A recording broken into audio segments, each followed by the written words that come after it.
Coach Suhin here from team hardcore official. So ഇന്നൊരു പുതിയൊരു ടോപ്പിക്കായിട്ടാണ് വന്നിരിക്കുന്നത്. കുറച്ച് ലെങ്തി ആയിട്ടുള്ളൊരു ടോപ്പിക്കായിരിക്കും, പക്ഷേ നിങ്ങൾക്ക് കുറച്ച് കാര്യങ്ങൾ മനസ്സിലാക്കാൻ വേണ്ടി പറ്റും.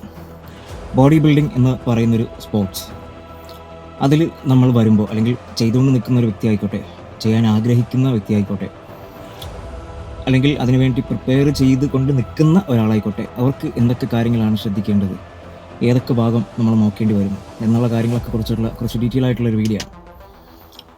സോ നമുക്ക് ബോഡി ബിൽഡിംഗ് എപ്പോൾ സ്റ്റാർട്ട് ചെയ്യാം എന്നുള്ളൊരു കാര്യമാണ്. നമ്മൾ ഒരു ജിമ്മിൽ വർക്കൗട്ട് സ്റ്റാർട്ട് ചെയ്യുന്നു. ആ വർക്കൗട്ട് നമ്മൾ ചെയ്ത് ഏകദേശം നല്ല രീതിയിൽ നമ്മൾ വർക്കൗട്ടിൻ്റെ മൂവ്മെൻറ്റ്സ്, പ്രോപ്പറായിട്ടുള്ള രീതികൾ, എങ്ങനെയാണ് വെയിറ്റ് ട്രെയിനിങ് ചെയ്യേണ്ടത്, എങ്ങനെയാണ് ഒരു മസിലിന് കറക്റ്റായിട്ടുള്ള ലോഡ് കിട്ടുന്നത്, അവനക്ക് നാച്ചുറലായിട്ടുള്ള മാക്സിമം പ്രൊഡക്ഷൻ അല്ലെങ്കിൽ നാച്ചുറലായിട്ട് എത്രത്തോളം അവൻ്റെ ശരീരത്തിന് അവനക്ക് പുഷ് ചെയ്യാൻ പറ്റുമെന്നുള്ള ലിമിറ്റ്സ് കാര്യങ്ങളെല്ലാം നോക്കിയതിന് ശേഷം ഒരു സ്റ്റേജിലെത്തുമ്പോൾ സ്വയമേ തോന്നുവാണ് എനിക്കൊരു ബോഡി ബിൽഡിംഗ് കോമ്പറ്റീഷൻ അറ്റൻഡ് ചെയ്താൽ കൊള്ളാമെന്ന് തോന്നുന്ന ഒരു സാഹചര്യത്തിൽ അവൻ ചിന്തിക്കേണ്ടതായിട്ടുള്ള കാര്യങ്ങളെന്ന് പറയുന്നത്, നമ്പർ 1, ബോഡി ബിൽഡിംഗ് രീതിയിലോട്ട് വരുമ്പോൾ അല്ലെങ്കിൽ ബോഡി ബിൽഡിംഗ് ചെയ്യാൻ വേണ്ടിയിട്ട് വരുമ്പോൾ ഒന്നാമത്തെ കാര്യം, മെയിനായിട്ട് ഒരുപാട് ആൾക്കാർക്ക് ഫേസ് ചെയ്യേണ്ട ഒരു കാര്യമാണ് ഫൈനാൻഷ്യൽ ആയിട്ടുള്ള ഒരു സ്റ്റെബിലിറ്റി, അല്ലെങ്കിൽ നമുക്കതിൻ്റെതായിട്ടുള്ളൊരു ബാക്കപ്പ് എന്നുള്ളൊരു സാധനം. വലിയ രീതിയിൽ എക്സ്പെൻസ് വരുന്നൊരു രീതിയാണ് ബോഡി ബിൽഡിംഗ് എന്ന് പറയുന്നത്. അത് നാച്ചുറൽ ആയിക്കോട്ടെ, എൻഹാൻസ്ഡ് ആയിക്കോട്ടെ, അതിൻ്റെതായിട്ടുള്ള രീതിയിലുള്ള സപ്ലിമെൻറ്റേഷൻസ്, അതുപോലെ തന്നെ ഡയറ്റ് കാര്യങ്ങൾ നോക്കുമ്പോൾ എൻഹാൻസ്ഡ് ആയിട്ട് ചെയ്യുന്നൊരു വ്യക്തിയെ സംബന്ധിച്ചിടത്തോളം അവൻ്റെ ഗിയർ സപ്പോർട്ടിങ്ങിന് വേണ്ടിയിട്ട് കുറച്ച് രൂപ എക്സ്ട്രാ വരും എന്നുള്ളതാണ് അടുത്തൊരു കാര്യം. അപ്പോൾ അത് രണ്ടും തമ്മിലുള്ള വ്യത്യാസം ഞാൻ പറയാം. പക്ഷേ അതിന് മുമ്പോടിയായിട്ട് ഒന്നാമത്തെ കാര്യം, നമുക്ക് ഫണ്ടാണ് ഏറ്റവും വലിയ ഇമ്പോർട്ടൻ്റ് എന്ന് പറയുന്നത്. ബോഡി ബിൽഡിങ്ങിൽ കടന്നു വരുന്ന ഭൂരിഭാഗം ആൾക്കാരും സാധാരണ രീതിയിലുള്ള ഫാമിലിയുള്ള ആൾക്കാരും സാധാരണ ജോലി ചെയ്യുന്ന ആൾക്കാരും ഒക്കെയാണ്. പക്ഷേ അവർക്കാണ് ഏറ്റവും കൂടുതൽ പൊട്ടൻഷ്യൽ ഉള്ളതും ഏറ്റവും കൂടുതൽ ആഗ്രഹമുള്ളതും ഒരുപാട് ഹാർഡ് വർക്ക് ചെയ്യുന്നതുമെല്ലാം ആ ഒരു കാറ്റഗറിയിലുള്ളതാണ്. ഞാൻ എൻ്റെ ഒരു കരിയറിൽ എൻ്റെ അടുത്ത് വന്ന ഭൂരിഭാഗം ആൾക്കാരും വളരെ നോർമലായിട്ടുള്ള ട്രെയിനേഴ്സും അല്ലെങ്കിൽ നോർമലായിട്ട് ജോലി നോക്കുന്ന ആൾക്കാരൊക്കെയാണ്. പക്ഷേ ഇതിൽ നമ്മൾ ശ്രദ്ധിക്കേണ്ടതായിട്ടുള്ള കാര്യം എന്ന് പറയുമ്പോഴത്തേക്കും, നമ്മൾ ബോഡി ബിൽഡിംഗ് ചെയ്യാൻ വേണ്ടി ഇറങ്ങുമ്പോൾ എന്തായാലും നമ്മൾ ചെയ്യുന്നു. അപ്പോൾ നമ്മൾ അതിൻ്റെതായിട്ടുള്ള ഏതൊക്കെ രീതിയിൽ നമുക്ക് മാക്സിമം കൊടുക്കാൻ വേണ്ടി പറ്റുമോ എന്നുള്ള കാര്യം നമ്മൾ മനസ്സിലാക്കിയതിന് ശേഷം നമ്മുടെ ഒരു വർഷമോ അല്ലെങ്കിൽ ഒരു 6-7 മാസത്തെ കുറച്ച് സേവിങ്സ് നമ്മുടെ കയ്യിൽ എപ്പോഴും നമ്മൾ സേവ് ചെയ്ത് വയ്ക്കുക. ഈ സേവിങ്സ് എന്ന് പറയുന്ന സാധനം മിക്ക ആൾക്കാരും ചെയ്യുന്നത്, ഒരു കോച്ചിനെ കണ്ട് മീറ്റ് ചെയ്യുമ്പോൾ കോച്ചിൻ്റെ അടുത്ത് ഡയറക്റ്റായിട്ട് പറയുകയാണ്, എൻ്റെ കയ്യിൽ ഇത്ര രൂപ സേവിങ്സ് ആണ്, ഇത്ര രൂപ ബോഡി ബിൽഡിങ്ങിന് വേണ്ടി ഞാൻ മാറ്റി വെച്ചേക്കാണ്, എനിക്ക് ഈ പൈസയ്ക്ക് ചെയ്യണം എന്ന് പറയുന്നു. ഇതിനെക്കുറിച്ച് അറിഞ്ഞിടാത്ത ആൾക്കാരുടെ കാര്യമാണ് ഞാൻ പറയുന്നത്. അപ്പോൾ ആ കോച്ച് പറയും, ഓക്കെ ശരി, നീ ഫണ്ട് കൊണ്ടുപോകാൻ നമുക്ക് ചെയ്യാം എന്നുള്ള കാര്യം പറയുന്നു. ഇത് കണ്ടിട്ട് ഒരു കോച്ചുമാരും എന്നെ തെരുവിളിക്കാൻ വേണ്ടി പറയരുത്. ബോഡി ബിൽഡിങ്ങിനെ കുറിച്ചുള്ള കാര്യങ്ങൾ ഞാൻ ഓപ്പണായിട്ട് പറയുന്നു. എനിക്ക് അങ്ങനത്തെ ഒരു സംഭവമേ ഇല്ല. ഫണ്ട് കൊണ്ട് കൊടുക്കുന്നു. അപ്പോൾ ആദ്യത്തെ സംഭവം എന്താണ്? ഗെയിനിങ് ആണ്. ഗെയിനിങ്ങിൽ ഉപയോഗിക്കുന്ന സ്റ്റാക്ക് വളരെയധികം റേറ്റ് കുറഞ്ഞതും ആയിട്ടുള്ള കാര്യങ്ങളൊക്കെയാണ്. സോ കുറച്ച് സംഭവങ്ങൾ എടുത്ത് കൊടുക്കുന്നു, ബാക്കി പൈസ കോച്ചിൻ്റെ കയ്യിൽ വെച്ചിരിക്കുന്നു. അതിനുശേഷം ഈ ഒരു ഗെയിനിങ് സൈക്കിളൊക്കെ ചെയ്ത് കഴിഞ്ഞതിന് ശേഷം കട്ടിങ്ങിലോട്ട് പോകുമ്പോൾ ആ ക്ലയൻറ്റിൻ്റെ കയ്യിൽ പിന്നീട് എന്താവുന്നു, ചിലപ്പോൾ ആ ക്ലയൻറ്റിന് അറിയുന്നുണ്ടാവില്ല കട്ടിങ്ങിനാണ് കൂടുതൽ എക്സ്പെൻസീവ് വരുന്നത് എന്നുള്ള കാര്യം. അപ്പോൾ കട്ടിങ്ങിലോട്ട് പോകുമ്പോൾ ഒരുപാട് സാധനങ്ങൾ നമുക്ക് എടുക്കേണ്ടതായിട്ടുള്ള സാഹചര്യം വരുമ്പോൾ, ഒരുപാട് സപ്ലിമെൻറ്റേഷൻസ് നമുക്ക് ഉപയോഗിക്കേണ്ടി വരുമ്പോൾ, കൂടുതൽ പ്രോട്ടീൻ ഇൻടേക്ക് ചെയ്യേണ്ടി വരുമ്പോൾ നമുക്ക് അവിടെ ഫണ്ടിൻ്റെ കാര്യം ഡബിളാകുന്നൊരവസ്ഥ വരും. സോ അപ്പോഴാണ് ചില അത്ലറ്റ്സിന് സ്റ്റോപ്പ് ചെയ്യേണ്ട ഒരു സാഹചര്യം വരുന്നത്. അവർക്ക് മുന്നോട്ട് കൊണ്ടുപോകാൻ വേണ്ടി പറ്റില്ല എന്നുള്ളൊരു കാര്യമാണ്. അപ്പോൾ അവരെന്ത് ചെയ്യുന്നു? സ്റ്റോപ്പ് ചെയ്യുന്നു, അല്ലെങ്കിൽ ബ്രേക്ക് ചെയ്യുന്നു, പോകുന്നു. എപ്പോഴും നമ്മൾ മനസ്സിലാക്കേണ്ടതെന്ന് പറയുമ്പോഴത്തേക്കും, ഫ്രം സ്റ്റാർട്ട് ദ ബിഗിനിങ് വളരെ ലോ ബഡ്ജറ്റിൽ തന്നെ നിങ്ങൾ സ്റ്റാർട്ട് ചെയ്യുക എന്നുള്ളതാണ്. ബോഡി ബിൽഡിംഗ് എന്ന് പറയുമ്പോഴത്തേക്കും നമുക്കൊരു 3 മാസമോ 4 മാസമോ 5 മാസമോ കൊണ്ട് ഭീകരമായിട്ടുള്ളൊരു സംഭവം ക്രിയേറ്റ് ചെയ്യാൻ വേണ്ടി പറ്റുന്ന ഒരു സംഭവമല്ല. മേ ബി ചില പേരുടെ ശരീരത്തിൻ്റെ പൊട്ടൻഷ്യൽ അതുപോലത്തോളം നല്ല രീതിയിൽ ഉണ്ട് എങ്കിൽ അഫ്കോഴ്സ് നല്ല രീതിയിൽ കൊണ്ടുവരാൻ വേണ്ടി പറ്റും. ഞാൻ പറയുന്നത് ബിഗിനേഴ്സിൻ്റെ കാര്യമാണ്, ശ്രദ്ധിക്കുക. അപ്പോൾ ചിലപ്പോൾ അവരുടെ ബോഡി ടൈപ്പ്, അവരുടെ ബോഡി റെസ്പോൺസിങ് ടൈം, ഇതെല്ലാം കണക്കിലെടുത്തുകൊണ്ടായിരിക്കും അവരുടെ ബോഡി മാറുന്നത്. പിന്നെ വേറൊരു ഫേസ് ഉണ്ട്, അവരുടെ ബോഡിയെ മൊത്തത്തിൽ ആകെ നമുക്ക് ഫുൾ ഇറിറ്റേറ്റിംഗ് ചെയ്യിപ്പിച്ച് ഹൈ ഡോസേജിലും ഹൈ ഇൻറ്റൻസിറ്റി ട്രെയിനിങ്ങിലും ഹൈ കാർഡിയോയിലെല്ലാം, പക്ഷേ അവരുടെ കോമ്പറ്റീഷൻ കഴിയുന്ന സമയത്ത് അവർക്ക് ഒരുപാട് ബുദ്ധിമുട്ടുകൾ ഫേസ് ചെയ്യേണ്ടി വരും. ഇപ്പോഴും ഒരുപാട് അത്ലറ്റ്സ് ഫേസ് ചെയ്യുന്നുണ്ട്. ഒന്നുകിൽ ഒരുപാട് രീതിയിൽ ഉള്ള മസിൽ പെയിന്, അതുപോലെ തന്നെ ജോയിൻറ്റ്സ് പെയിന്, അതുപോലെ തന്നെ PEDs യൂസ് ചെയ്തിട്ടുള്ള ആൾക്കാരാകുമ്പോഴത്തേക്കും അതിൻ്റേതായിട്ടുള്ള ഒരുപാട് പ്രശ്നങ്ങൾ ഞാൻ കൂടുതൽ ഡീറ്റെയിൽ ആയിട്ടൊക്കെ ഞാൻ ഓരോ വീഡിയോസിലായിട്ട് ഞാൻ പറയുന്നതാണ്. ഒരുപാട് ബുദ്ധിമുട്ടുകൾ വരും. ഇതിനെ വെറുക്കുന്നൊരു സാഹചര്യം തന്നെ സ്വയം ബോഡി ക്രിയേറ്റ് ചെയ്യുന്നൊരവസ്ഥ വരും. സോ അതുകൊണ്ട് നമ്മൾ ആ കാര്യങ്ങൾ മനസ്സിലാക്കുക. ബോഡി ബിൽഡിങ്ങിൽ കുറച്ച് ടൈം സ്പെൻഡ് ചെയ്യുക. ആദ്യമായിട്ടൊക്കെ ചെയ്യാൻ വേണ്ടി വരുന്ന ഒരാളാണെന്നുണ്ടെങ്കിൽ ഒരു 9 മാസം അല്ലെങ്കിൽ 1 വർഷം വളരെ സ്ലോ പ്രോസസ്സിൽ സ്റ്റാർട്ട് ചെയ്യാൻ വേണ്ടി നോക്കുക. ആ ഒരു രീതിയിലാണ്. ഇപ്പോൾ വർക്കൗട്ട് ആയിക്കോട്ടെ, ഇപ്പോൾ നമ്മുടെ നാട്ടിലൊക്കെ എല്ലാവർക്കും, ഞാൻ മുന്നേ ഉള്ള വീഡിയോ പറഞ്ഞിട്ടുണ്ടായിരുന്നു, നമ്മുടെ നാട്ടിലുള്ള ആൾക്കാർക്ക് എല്ലാ ദിവസവും വർക്കൗട്ട് ചെയ്തില്ലെങ്കിലും പറ്റില്ല, വല്ലാത്തൊരവസ്ഥയാണ്. ഇനിയിപ്പോൾ ഞായറാഴ്ച ജിമ്മുണ്ടെങ്കിൽ ഞായറാഴ്ചയും പോയി ചെയ്യുന്നൊരവസ്ഥയാണ്. ബോഡി ബിൽഡിങ് ചെയ്യുന്ന ഒരാളെ സംബന്ധിച്ചിടത്തോളം അവൻ്റെ ബോഡിയിൽ resting time, recovery time is very important. നിങ്ങൾക്ക് റിക്കവറി ടൈം ഇല്ലേ, നിങ്ങൾക്ക് റെസ്റ്റിംഗ് ടൈം ഇല്ലേ, നിങ്ങൾക്ക് സ്ലീപ്പില്ലേ, നിങ്ങൾക്ക് റെസ്റ്റ് ഡേ ഇല്ലേ, നിങ്ങളെ മസിൽ ഗ്രോത്ത് ആവില്ല എന്നുള്ള കാര്യം നിങ്ങൾ മനസ്സിലാക്കുക. ബോഡി ബിൽഡിംഗ് എന്ന് പറയുമ്പോഴത്തേക്കും മസിൽ ബിൽഡ് ചെയ്യുക എന്നുള്ളൊരു സംഭവമാണ്. മസിൽ ബിൽഡ് ചെയ്യണമെന്നുണ്ടെങ്കിൽ പ്രോപ്പർ ന്യൂട്രീഷൻ, നല്ല രീതിയിലുള്ള വർക്കൗട്ട്, അതുപോലെ തന്നെ muscle recovery time, resting time, sleeping time, ഇതെല്ലാം ഡിപ്പെൻഡ് ചെയ്താണ് ഒരാളുടെ പ്രോഗ്രസ് ഇരിക്കുന്നത്. പ്രൊഫഷണലായിട്ട് ചെയ്യുന്ന ബോഡി ബിൽഡേഴ്സിൻ്റെയൊക്കെ നിങ്ങൾക്ക് നോക്കിക്കഴിഞ്ഞാൽ കാണാൻ പറ്റും, അവർ ഫുള്ള് റെസ്റ്റാണ്. പക്ഷേ നമുക്ക് ആ രീതിയിലൊന്നും ചെയ്യാൻ വേണ്ടി പറ്റില്ല. നമ്മൾ പണിയെടുത്താലേ നമ്മളെ ബാക്കിയുള്ള കാര്യങ്ങൾ നടക്കാൻ പറ്റുള്ളൂ. പക്ഷേ ഒരു പ്രോപ്പറായിട്ടുള്ളൊരു ടൈം ടേബിൾ, നമ്മളൊരു സ്കൂളിൽ പഠിക്കുന്ന സമയത്താണെങ്കിലും ഓക്കെ ഇത്ര മണിക്ക് ഇന്ന ക്ലാസ്സാണ് എന്നുള്ള കാര്യത്തിൽ നമ്മളത് ചാപ്റ്റർ ടൈം ടേബിൾ ചെയ്ത് വയ്ക്കാറുണ്ട്. സോ അതുപോലെ തന്നെ ഇത്ര മണിക്ക് എൻ്റെ ഡ്യൂട്ടി ടൈമാണ്, ഇത്ര മണിക്ക് എൻ്റെ മീൽ കഴിക്കണം, ഇത്ര മണിക്കാണ് എൻ്റെ കാർഡിയോ സെക്ഷൻ, ഇത്ര മണിക്കാണ് എൻ്റെ ഡ്യൂട്ടി കഴിയുന്നത്, ഇത്ര മണിക്കാണ് ഞാൻ വർക്കൗട്ട് ചെയ്യുന്നത്, ഇത്ര മണിക്ക് ഞാൻ ഉറങ്ങണം, ഇത്ര മണിക്ക് എണീക്കണം എന്നുള്ള കാര്യങ്ങളെല്ലാം പ്രോപ്പറായിട്ടുള്ളൊരു ഡിസിപ്ലിൻ നമ്മൾ കൊണ്ടുവരണം. ബോഡി ബിൽഡിംഗ് എന്ന് പറയുമ്പോഴത്തേക്ക് ഫസ്റ്റ് നമ്പർ 1 പ്രയോറിറ്റി വരുന്നത് ഡിസിപ്ലിനാണ്. അപ്പോൾ നമ്മൾ അതുമായിട്ട് ബന്ധപ്പെട്ട് കുറച്ച് ടൈം നമ്മൾ സ്പെൻഡ് ചെയ്യുക എന്നുള്ള കാര്യം വളരെ ഇമ്പോർട്ടൻ്റ് ആയിട്ടുള്ള കാര്യമാണ്. എടുത്തു പിടിച്ച് ചില ആൾക്കാർക്കൊക്കെ നമ്മുടെ നാട്ടിൽ അല്ലെങ്കിൽ എവിടെ ആയിക്കോട്ടെ ഒരു കോമ്പറ്റീഷൻ നടക്കുന്ന ഒരു വേദിയിൽ പോയി നിൽക്കുമ്പോഴായിരിക്കും അതിൻ്റെ ഒരു ടെൻഡൻസി വന്നിട്ട് മോട്ടിവേറ്റഡ് ആയിട്ട് ചെയ്ത് സ്റ്റാർട്ട് ചെയ്യുന്നത്. അടുത്ത കോമ്പറ്റീഷൻ, ആ ഒരു സീസണിൽ തന്നെ ഫസ്റ്റത്തെ കോമ്പറ്റീഷൻ കാണാൻ വേണ്ടി പോകുന്നു, 1 മാസത്തിൻ്റെ ഗ്യാപ്പിൽ തന്നെ അടുത്ത സ്റ്റേജ് കാണുമ്പോൾ ഈ ആൾ അവിടെ ഉണ്ടാവും. ആ ഒരു രീതിയിലാണ് നമ്മുടെ ഇപ്പോൾ കുറച്ചൊക്കെ മാറ്റമുണ്ട്. കുറച്ച് നാൾ വരെയൊക്കെ അതായിരുന്നു കാര്യം. സോ എടുത്തു പിടിച്ച് ചെയ്യേണ്ട ഒരു സംഭവമില്ല. ബോഡി ബിൽഡിംഗ് എന്ന് പറഞ്ഞ സാധനം നമ്മൾ കുറച്ച് റെസ്പോണ്ടിങ്ങിനായിട്ടുള്ള ടൈം കൊടുക്കുക, ബോഡി പ്രോഗ്രസ്സിന് വേണ്ടിയിട്ടുള്ള ടൈം കൊടുക്കുക. അതിനനുസരിച്ച് മാത്രമേ നമ്മുടെ ബോഡിയുടെ സ്വഭാവം മനസ്സിലാക്കിയിട്ട് മാത്രമായിരിക്കണം നമ്മൾ ചെയ്യേണ്ടത്. ഇനി ആരൊക്കെ വന്ന് എന്തൊക്കെ പറഞ്ഞിരുന്നാലും നമ്മളത് ശ്രദ്ധിക്കാൻ വേണ്ടി പോകരുത്.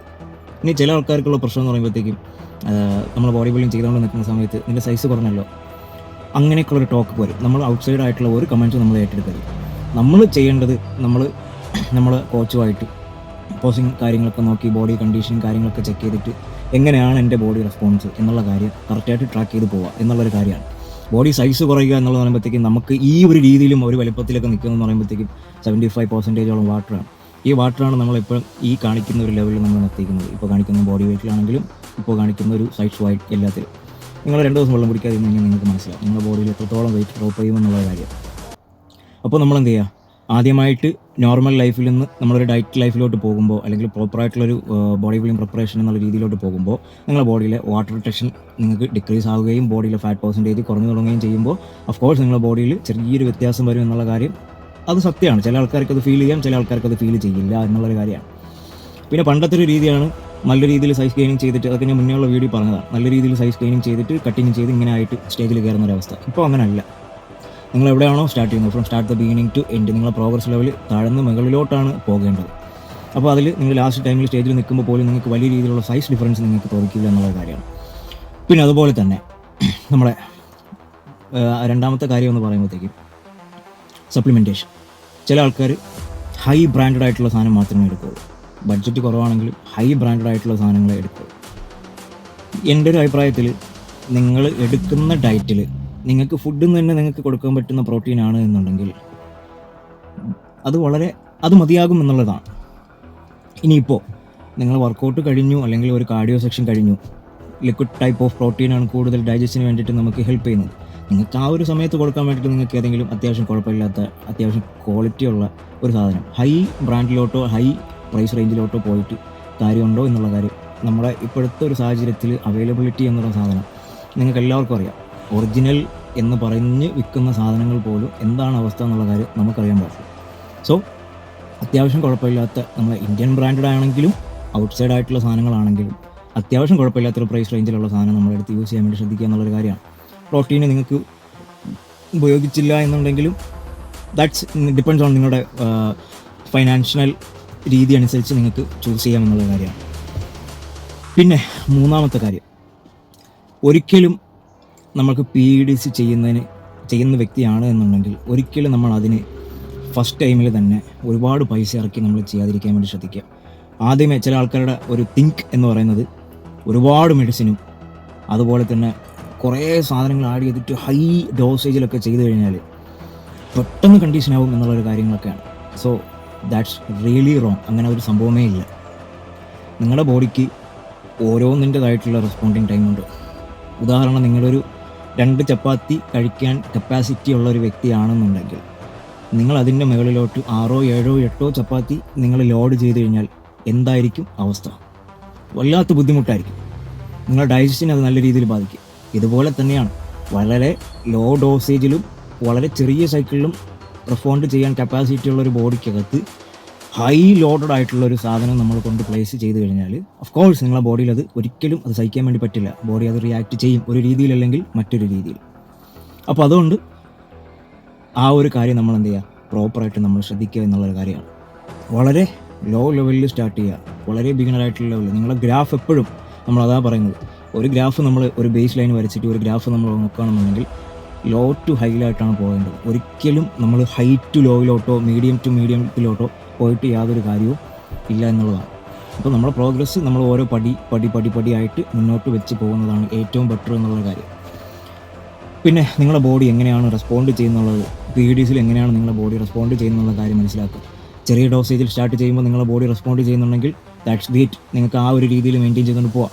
ഒരു സ്റ്റേജ് എത്തുമ്പോഴത്തേക്കും നിങ്ങൾക്ക് അതിനുള്ള റെസ്പോൺസ് കുറയുമ്പോൾ നിങ്ങൾക്ക് എന്ത് ചെയ്യാം, വേണമെങ്കിൽ ചെറിയ രീതിയിൽ ഡോസേജ് ഇൻക്രീസ് ചെയ്യാം. സോ ഞാൻ കൂടുതൽ PEDs ആയിട്ടുള്ള കാര്യത്തിൽ ഞാൻ പറഞ്ഞു പോകുന്നില്ല. ജസ്റ്റ് ബേസിക് ആയിട്ടുള്ള കാര്യങ്ങൾ പറയുമ്പോൾ അല്ലെങ്കിൽ ഓവറോൾ ആയിട്ട് കാര്യങ്ങൾ പറയുമ്പോൾ ജസ്റ്റ് പറഞ്ഞതാണ്. ഇനി മൂന്നാമത്തെ കാര്യം എന്ന് പറയുമ്പോൾ കോച്ച്, നിങ്ങൾ തിരഞ്ഞെടുക്കുന്ന കോച്ച്. ഇപ്പോൾ നിങ്ങൾക്ക് മനസ്സിലാവും, ഇപ്പോൾ അടുത്തൊരു സാഹചര്യത്തിൽ നോർമൽ ഒരു ജിമ്മിൽ പോയിട്ട് പേഴ്സണൽ ട്രെയിനിങ് എടുക്കണമെങ്കിൽ പോലും 5,000 to 10,000 ഈ ഒരു നോർമൽ ബഡ്ജറ്റിലുള്ള കാര്യമാണ് ഞാൻ പറയുന്നത്. പെർ മന്ത് നിങ്ങൾക്കൊരു 5 to 10K ഒരു രീതിയിലാണ് പേഴ്സണൽ ട്രെയിനിങ് സെക്ഷൻ പോലും ജിമ്മുകളിൽ കൊടുക്കുന്നത്. ബോഡി ബിൽഡിംഗ് ചെയ്യിപ്പിക്കുന്ന ഭൂരിഭാഗം കോച്ചുമാരും അല്ലെങ്കിൽ അറിയപ്പെടുന്ന കുറച്ച് കോച്ചുമാരും മെയിൻലി ഓൺലൈൻ ട്രെയിനിങ് ആയിരിക്കും തരുന്നത്. അപ്പോൾ നിങ്ങൾക്ക് അഫോർഡ് ചെയ്യാൻ പറ്റുന്ന എങ്കിൽ കൂടി നല്ല നോളജബിൾ ആയിട്ടുള്ള കോച്ചിൻ്റെ അടുത്ത് നിങ്ങൾ പോയി ചെയ്യുക എന്നുള്ളൊരു കാര്യമാണ്. ഇപ്പോൾ നമുക്ക് ഒരു ഫസ്റ്റ് ടൈം ബിഗിനറാണ്. ഈ ഫസ്റ്റ് ടൈം ബിഗിനറായിട്ടുള്ളൊരു വ്യക്തി ഹൈ ലെവലുള്ള കോച്ചുമാരെ റെഫർ ചെയ്തിട്ട് വലിയ രീതിയിൽ എന്താണ് ബെനിഫിറ്റ് എന്നുള്ള കാര്യം ചിന്തിക്കുക.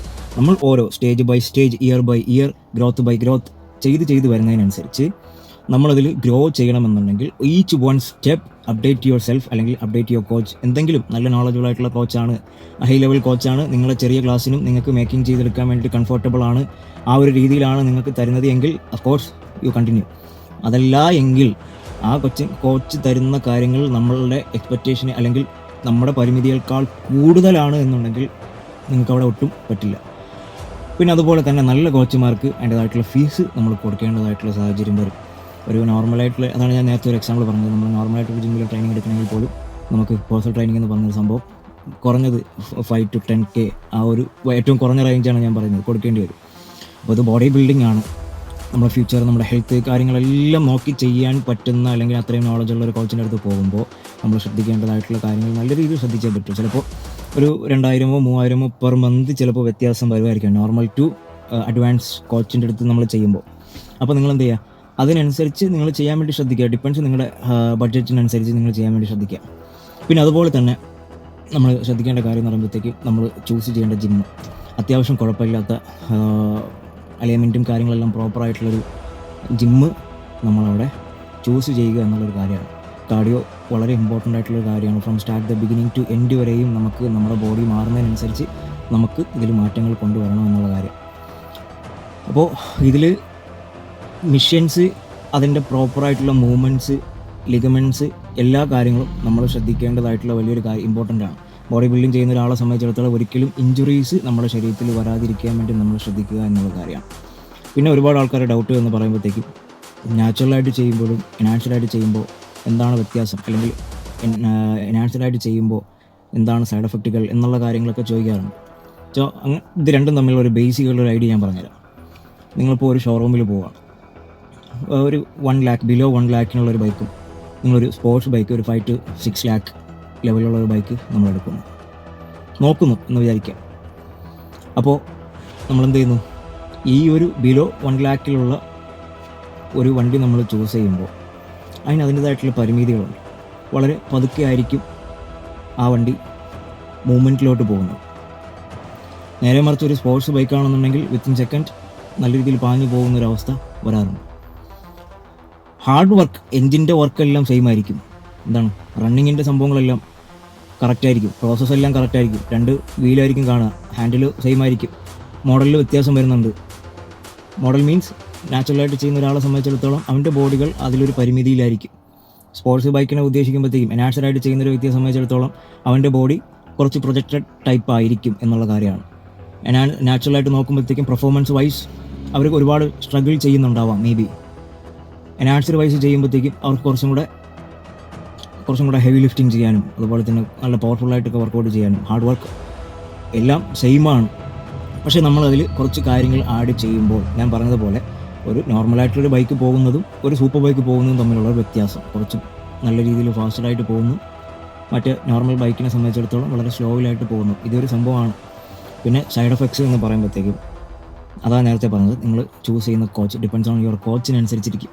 നിങ്ങളുടെ കോച്ച് നിങ്ങൾക്ക് തരുന്ന സൈക്കിൾ, അതുപോലെ തന്നെ നിങ്ങൾ ചോദിക്കുന്ന എല്ലാ കാര്യത്തിനും ഡൗട്ട് ക്ലിയർ ചെയ്യുന്ന ഒരാളാണോ, ആ പുള്ളിക്കാരൻ അതിനെക്കുറിച്ച് അറിവുണ്ടോ എന്നുള്ള കാര്യങ്ങളൊക്കെ മനസ്സിലാക്കിയതിന് ശേഷമായിരിക്കണം നിങ്ങൾ സ്റ്റാർട്ട് ചെയ്യേണ്ടത് എന്നുള്ള കാര്യമാണ്. പിന്നെ നമ്മളിതിൽ ശ്രദ്ധിക്കേണ്ട കാര്യം എന്ന് പറയുമ്പോഴത്തേക്കും നമ്മൾ ബോഡി ബിൽഡിംഗ് ചെയ്യുന്നൊരു വ്യക്തി അല്ലെങ്കിൽ എനാൻസ്ഡായിട്ട് ചെയ്യുന്നൊരു വ്യക്തി മനസ്സിലാക്കേണ്ട കാര്യം നമ്മുടെ ബ്ലഡ് വർക്ക്, പിന്നെ ഞാൻ നേരത്തെ പറഞ്ഞ പോലെ ഓവർലോഡഡ് മെഡിസിൻസ്, ഇങ്ങനെയൊക്കെ കുറേ കാര്യങ്ങൾ നമ്മൾ മിസ്യൂസ് ചെയ്ത് കഴിഞ്ഞാൽ നിങ്ങൾക്ക് പ്രശ്നങ്ങൾ വരും. പക്ഷേ എല്ലാവർക്കും വരണമെന്നില്ല. ചില ആൾക്കാർക്ക് അതിൽ വേരിയേഷൻ കാണിക്കാം, ചില ആൾക്കാർക്ക് കാണിക്കാതിരിക്കാം. ഓക്കെ, ഇതുമായിട്ട് ബോഡി ബിൽഡിംഗ് റിലേറ്റഡ് ആയിട്ടുള്ള ഒരുപാട് വീഡിയോസ് ഇതിലൂടെ വരുന്നതായിരിക്കും.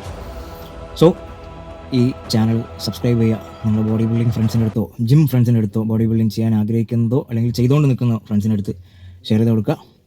Thank you so much.